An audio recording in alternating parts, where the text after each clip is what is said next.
नरेंद्र मोदी सरकार के 9 साल पूरे हो गए और मोदी जी ने कहा था कि हम हर साल अपनी रिपोर्ट देंगे। तो मैं पटना लोकसभा का सांसद हूँ तो वहाँ भी काम करता हूँ, मुझे बिहार में भी अगले महीने मेरे जिम्मे 4 कर्नाटक की लोकसभा में दी गई। शाहनवाज जी को भी यूपी में लोकसभा मिली है, प्रयागराज गए। हम जनता के बीच जाएं, बताएं कि मोदी सरकार ने क्या क्या बदला। और 9 साल में नरेंद्र मोदी के बदलाव की आहट आज अमेरिका, ऑस्ट्रेलिया, जापान और इजिप्ट में सुनाई पड़ रही है।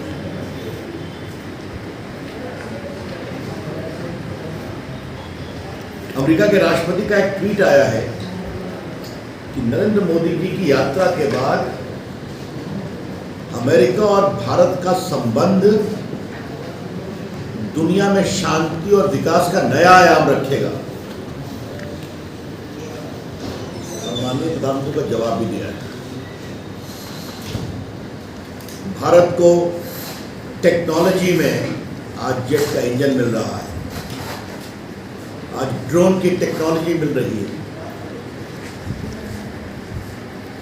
आज गूगल एक बहुत बड़ा डिजिटल फाइनेंशियल मार्केट एस्टैब्लिश कर रहा है। ये सब क्यों हो पाया? क्योंकि नरेंद्र मोदी की अगुवाई में भारत दुनिया की 5वीं इकोनॉमी है। और जैसा मोदी जी ने अमेरिकन कांग्रेस को कहा, जल्द ही दुनिया की 3री अर्थव्यवस्था सबसे बड़ी बन जाएगी। मुझे अपने नेता के बारे में बताते हुए बहुत गर्व है कि अमेरिकन कांग्रेस को दूसरी बार संबोधन करने का दुनिया के सिर्फ 4 नेताओं को अवसर मिला। उनके नाम भी बता देता हूं आपको। इंग्लैंड के प्रधानमंत्री विंस्टन चर्चिल, 2 बार मौका मिला। नेल्सन मंडेला, बहुत बड़े गांधी थे, उनको 2 बार मौका मिला। इजराइल के प्रधानमंत्री को 2 बार मौका मिला और नरेंद्र मोदी को। और आपने देखा होगा कि अमेरिकी कांग्रेस मतलब सीनेटर और हाउस ऑफ रिप्रेजेंटेटिव के सदस्य, उन्होंने 79 टाइम ताली बजाई और 15 बार खड़े होकर सम्मान किया। उनका ऑटोग्राफ लेने के लिए लाइन लगा हुआ था। यह मान भारत का, यह सम्मान भारत का, जो नरेंद्र मोदी प्रधानमंत्री ने 9 साल में अर्जित किया है। और भागलपुर के अपने मित्रों को बताना बहुत जरूरी है कि ये इसलिए हुआ है कि देश की जनता ने उनको आशीर्वाद देकर बहुमत की सरकार बनाई। और जब ईमानदार, साहसी नेता जनता के आशीर्वाद से बहुमत की सरकार बनाता है 2 बार, तो भारत का विकास होता है। दोनों जुड़े हुए। कल इजिप्ट ने भी अपने देश का सर्वोच्च सम्मान मोदी जी को दिया है, तो भारत को कहते हैं। अभी तक दुनिया के 13 देशों ने अपने देश का सर्वोच्च सम्मान दिया है। उसमें सऊदी अरेबिया भी है, उसमें यूनाइटेड अरब एमिरेट्स भी है, उसमें पैलेस्टाइन भी है, उसमें इजिप्ट भी है, उसमें अफगानिस्तान भी है। यानी 13 सर्वोच्च पुरस्कार में 6 इस्लामिक देश हैं। ये मैं कहना चाहता हूं।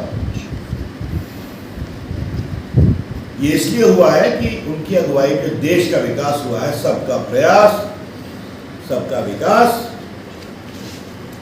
और सबके साथ ये देश ने पहचाना है। एक तरफ भारत की जय जयकार हो रही है और दूसरी तरफ पटना में लोग विलाप करने जुटे हुए हैं। काफी विलाप किया गया। आज मैंने भागलपुर के पत्रकार मित्रों के सामने अपने जेपी मूवमेंट के 2 सिपाहियों के बारे में सवाल करना। नीतीश बाबू क्या हो गया आपको? कहां चले गए आप? लालू जी आपको क्या हो गया? ये दोनों हम लोग से बहुत सीनियर थे, हम सभी जेपी के सिपाही हैं। नीतीश जी आप जेपी की अगुवाई में जेल में बंद थे कि नहीं थे? और ये बात बिना किसी असम्मान के बोल रहा हूं, थोड़ा व्यंग से बोल रहा हूं।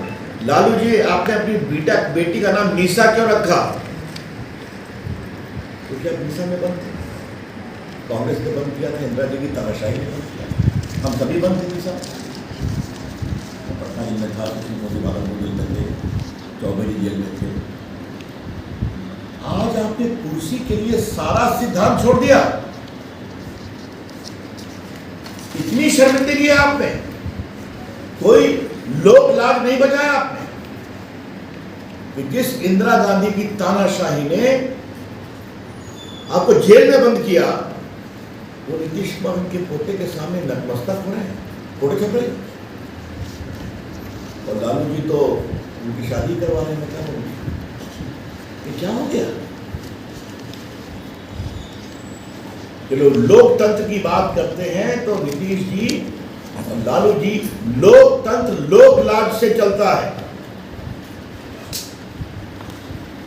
जिस तरह कुर्सी के लिए आपने अपने सारे वसूल ताक पर रख दिए, तो कृपया करके अपने को जेपी का शिष्य मत बनाइए। ये बात मैं इसलिए कहता हूँ कि भागलपुर की लोकनायक जयप्रकाश के आंदोलन का बड़ा केस आया करता था।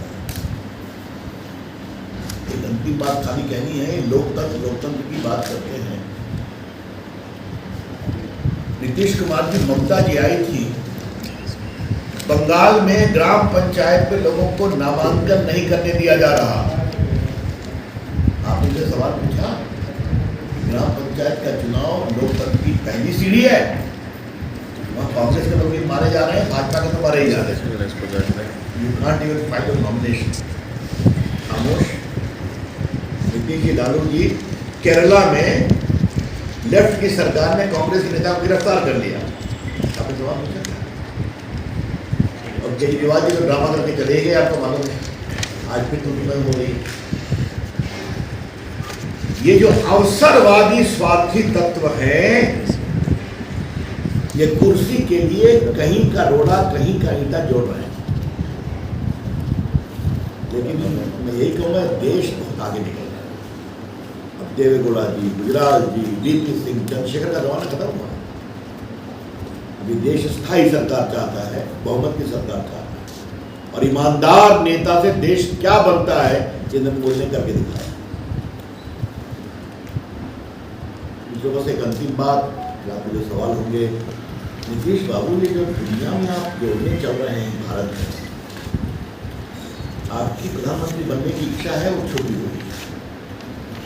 लालू जी सजायाफ्ता है, वरना उनके दिल में भी है, ममता जी के भी दिल में है, और राहुल गांधी तो है ही है, सदाबहार, परमानेंट, और ये कभी कल्पना ही रहेगी। नीतीश बाबू बिहार तो चलाइए। क्या हो रहा है बिहार में? कहीं पुल गिर जा रहा है गंगा जी में, डिजाइन पर है, भागलपुर में भी गिरा है।